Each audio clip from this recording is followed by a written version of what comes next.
Sir, એક વખત કોઈ વ્યક્તિ તમારી પાસે આવે છે તો આ રેટિનોપેથી છે એ નિદાન કઈ રીતે થાય છે, ડાયગ્નોઝ કઈ રીતે કરો છો? સો તમને કોઈ ખબર છે કે આપણા શરીરની અંદર કોઈ બી અંગ એવું હોય કે જે પારદર્શક હોય?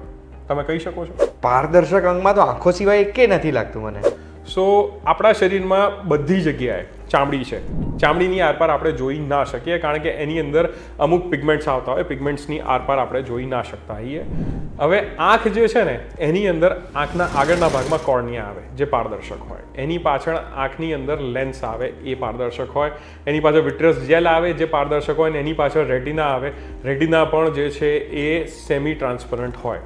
એટલે આ આંખ જે છે ને એ બહુ યુનિક સિસ્ટમ જે છે ને એ કુદરતે બનાવેલું છે. બધા લોકો એમ કે ડૉક્ટર જે છે ભગવાનને નથી માનતા, પણ જે લોકોએ આંખ વિશે ભણ્યા હોય ને એ બધા માની જાય કે ભગવાન હશે ને તો જ એમણે બનાવી શક્યા હશે. હવે આંખમાં જે આ નિદાન કરવાની તમે વાત કરીને એ આપણે કેમ ઇમ્પોર્ટન્ટ હોય છે કે આજે કિડનીમાં પ્રોબ્લેમ થઈ, બ્રેઇનમાં પ્રોબ્લેમ થઈ, બધી જગ્યાએ જે છે ડાયાબિટીસ પ્રોબ્લેમ કરી રહ્યું છે તમને, પણ તમારે બધી જગ્યાએ જોવા માટે અલગ અલગ ઇન્વેઝિવ મેથડ્સમાં જવું પડે.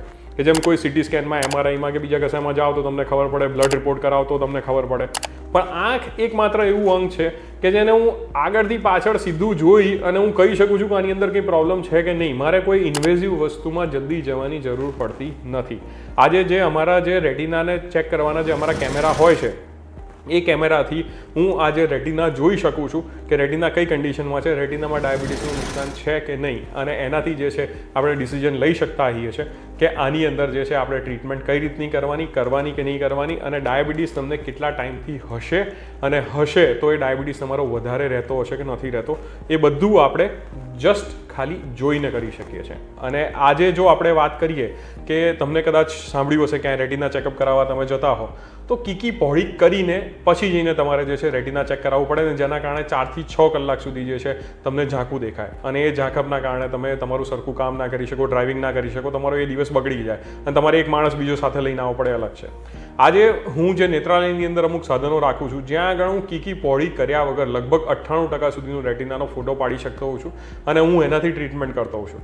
એનાથી શું ફાયદા છે કે એક તો તમારે કીકી પહોળી કરવી નથી પડતી.